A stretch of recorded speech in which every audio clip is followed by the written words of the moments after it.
Ambetindresaka mety mpanantenana foana hoe ho avy Jesosy, ho avy Jesosy.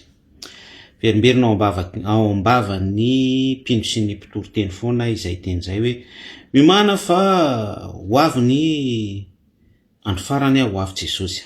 Androany ary de manontany antsika hoe inona no critère takin'izay hoe ho avy Jesosy izay toe-po, toe-panahy, fitondran-tena tahaka ny ahoana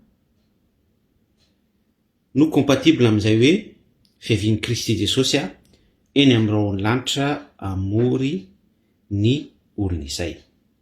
Aveko rehefa nontaniana hoe critère tahaka ny ahoana inona avy no tepoka takin'izay hoe ho avy Jesosy izay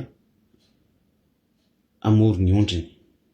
Samy mamaly ary sika izay terem-panahy. Mankasitraka.